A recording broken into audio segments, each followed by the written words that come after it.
One is, it is a wonderful respiratory tonic. So it helps to combat any kind of cough.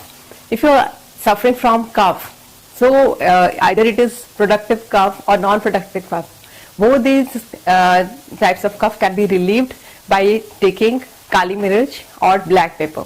So as a home remedy, you can be taking some 2 or 3 peppercorns, just pound them into fresh powder. You can add some cumin seeds.